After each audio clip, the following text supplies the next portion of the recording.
Você está começando a empreender aí na psicologia, a trabalhar por conta própria, a montar o teu consultório de psicologia.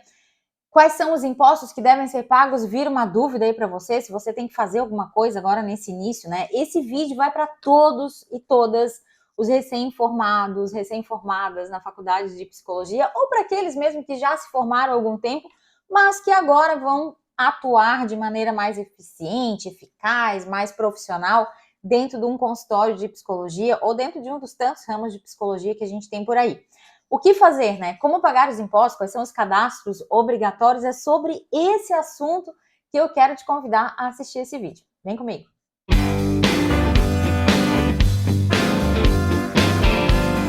Bom, a regularização dos impostos em início de carreira é sempre um tema bastante difícil. Independente se você é da psicologia ou se não é, saiba que esse tema é bastante complexo. Afinal de contas, por onde começar? Por onde a gente inicia esse papo? O certo é que nos bancos universitários, das diversas profissões que nós temos, incluindo a psicologia, esse não é um assunto trabalhado, não é um assunto que se vê muito por lá. O que faz, né, com que muitos recém-formados tenham dúvidas sobre como atuar de maneira correta, regularizar seus impostos e fazer tudo certinho de acordo com como manda a lei aqui no Brasil. O importante é saber, né, que desde o primeiro atendimento como profissional da psicologia, como profissional liberal dentro do teu consultório, seja de maneira online, seja de maneira física, você deve sim regularizar os seus impostos, fazendo os devidos cadastros e pagando o Carnê-Leão e o INSS mensalmente. Então, vamos ver aqui os 6 passos para você regularizar a sua situação, pagando tudo certinho e tendo seus cadastros em ordem e em dia. Primeiro cadastro que precisa ser feito, cadastro no Conselho Regional de Psicologia aí da sua região. Por ser uma profissão regulamentada, né, as profissões regulamentadas, elas são regidas por legislação própria, os profissionais possuem deveres e possuem garantias também e têm suas atividades sob fiscalização. Você sabia disso? O Conselho Regional de Psicologia, o Conselho Federal, fiscaliza a sua profissão, assim como o meu conselho dentro da contabilidade, Conselho Federal de Contabilidade, Conselho Regional de Contabilidade, também faz a fiscalização para que todos os profissionais da contabilidade pratiquem devidamente o seu dever, né? Então, aí na psicologia também tem. Então, você precisa se cadastrar dentro do CRP da sua região, procure aí o CRP do seu estado, e, claro, você precisa pagar a anuidade a esse conselho. Eu deixei aqui no link, um link aqui na descrição desse vídeo, com o link de acesso ao Conselho Federal de Psicologia, onde você vai fazer esse cadastro. Agora, tem um outro cadastro, além da sua regulamentação profissional, né, do seu CRP, você precisa se cadastrar se você faz atendimentos online no EPSI. É um cadastro separado dentro do próprio Conselho Regional de Contabilidade, Conselho Regional de Psicologia. Você vai fazer o seu cadastro no EPSI para atender de maneira online. Claro que primeiro de tudo vem o cadastro principal, né, o seu número de registro, e aí na sequência você faz o EPSI. Segundo passo que você deve fazer para se regularizar e começar a atender, você precisa de um cadastro na prefeitura da sua cidade.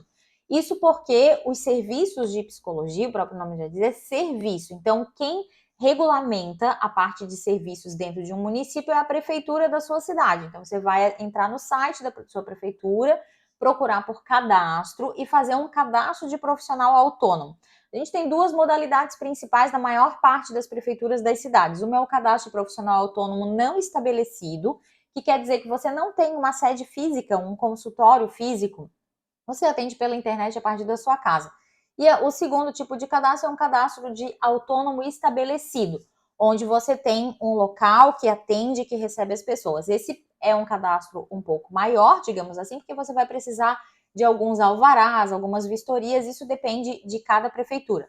De prefeitura para prefeitura, o cadastro é diferente. Então, depois desse cadastro, ainda nesse segundo passo de acesso aos dados da prefeitura, você vai pedir a liberação da nota fiscal eletrônica, que deve ser preenchida aí para os teus clientes, para os teus pacientes. Ah, Marlise, mas eu só tenho um cliente, eu tenho que emitir nota? Tem que emitir nota. Então, desde o começo do teu consultório, você deve fazer as coisas certinhas, né? Você precisa fazer bem o teu trabalho, para que tudo fique bem aí na sua vida e para que as coisas fluam de maneira natural. Então, esse é o segundo ponto. Terceiro ponto, o teu contrato com o cliente, né? Dentro desse contrato com o cliente precisa ficar muito claro os honorários que você cobra, a data de vencimento que ele deve te pagar, quantas sessões ele vai fazer por mês, qual é o valor da tua sessão, o tempo também da tua sessão. E claro, lembrar que no final desse processo, depois de um mês, por exemplo, de terapia, em que você cobrou por esses honorários, é necessário que você emita a nota fiscal. Isso faz parte desse processo, desse contrato com esse cliente. E aí eu quero deixar uma coisa aqui bem clara. Presta muita atenção, vou até respirar fundo aqui para falar isso para você. É seu dever emitir a nota fiscal. Não é direito seu negar uma nota fiscal para um cliente teu. É um dever seu emitir a nota e um direito do teu cliente receber essa nota. Ele não precisa ficar mendigando, pedindo, será, por favor, que você pode, por gentileza, me dar uma nota fiscal? Não, não é isso. O funcionamento de um contrato de prestação de serviço funciona dessa forma. Eu combinei com você um valor e você vai receber uma nota fiscal sobre esse valor da minha prestação de serviço. Fechado? Entendido até aqui? Vamos ao quarto ponto.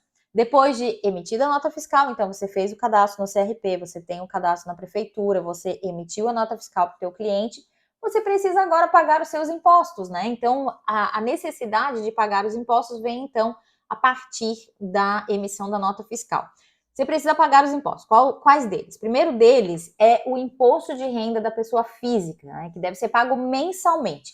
Mesmo se você estiver começando na psicologia, esse é um valor que deve ser pago mensal. É claro que eu vou falar já sobre a tabela do imposto de renda, mas mesmo assim você precisa saber o que precisa ser feito para se adequar às normas aqui do Brasil. Primeiro ponto aqui dentro dessa parte do pagamento dos impostos do imposto de renda. Você vai entrar no portal chamado ECAC, é um portal da Receita Federal do Brasil. Você vai fazer um login e senha para você e vai na opção Carnê-Leão. Você vai ver que é obrigatório o preenchimento mensal.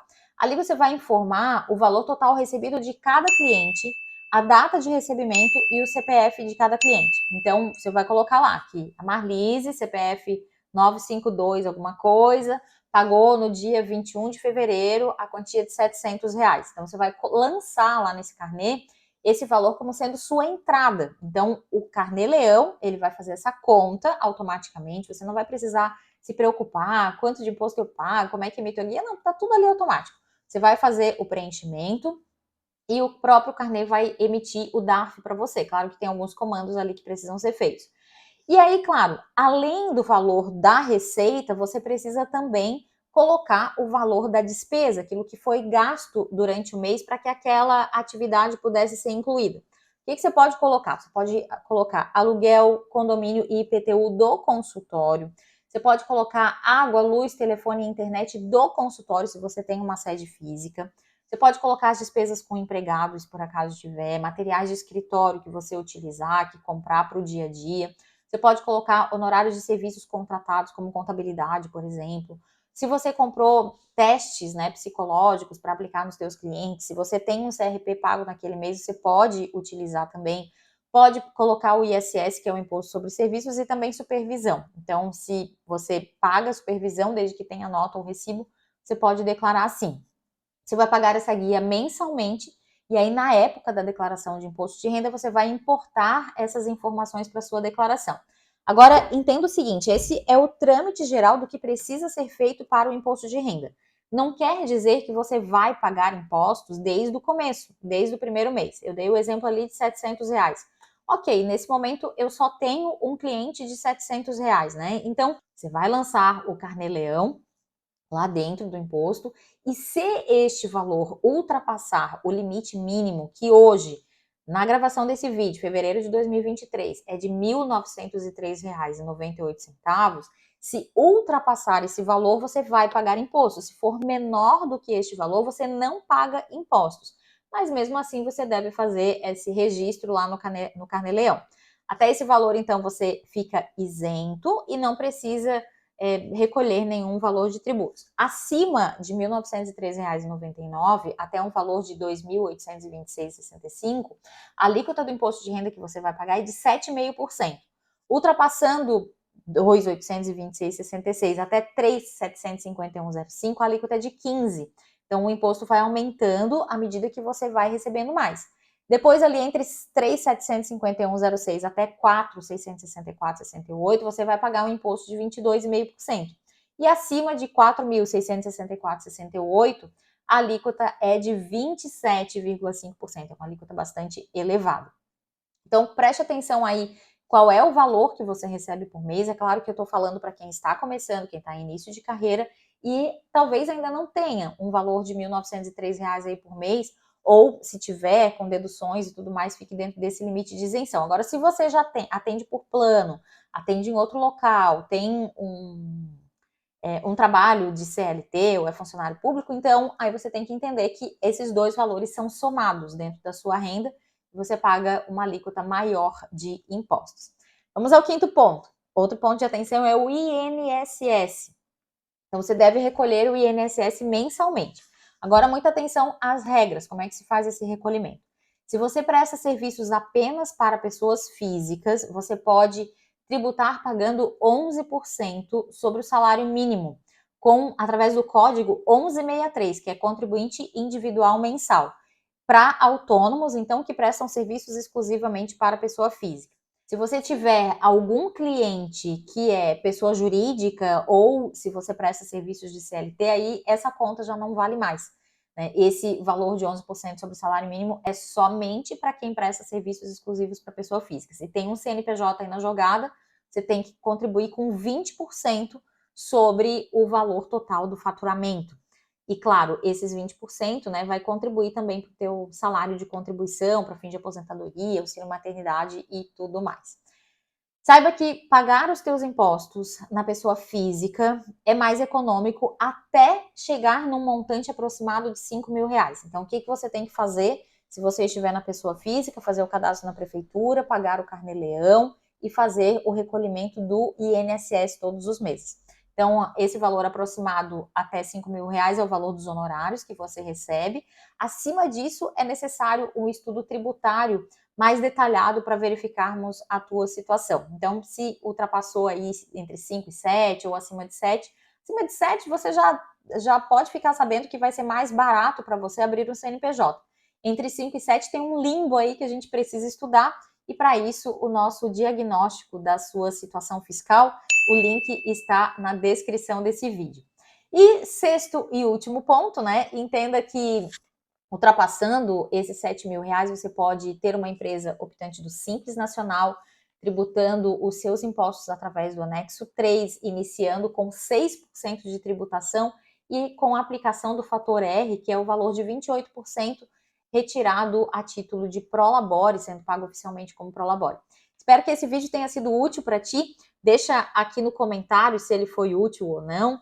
E comenta também quais são as tuas dúvidas para que eu possa produzir outros conteúdos aqui no canal da Psiconte. Vamos lá, o nosso resumo do vídeo. É o seguinte, eu falei sobre que é necessário fazer o cadastro no Conselho Federal de Psicologia, no Conselho Regional aí da sua região e também o cadastro de EPSI se você trabalha online. Segundo ponto, é obrigatório o cadastro na prefeitura da tua cidade. Faça o cadastro até a liberação da nota fiscal.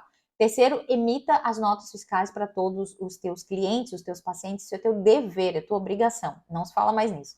Quarto ponto, preencha e pague o carnê-leão, o imposto de renda mensal, emitido através do carnê-leão, para que você fique correto aí com seus impostos.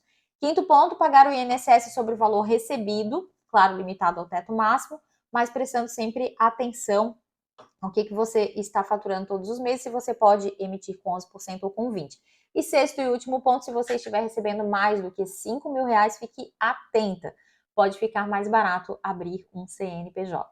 Conte comigo, quero dizer para você, faça bem o seu trabalho, fique bem com relação às questões legais e, claro, ganhe muito bem na psicologia. Até o próximo vídeo.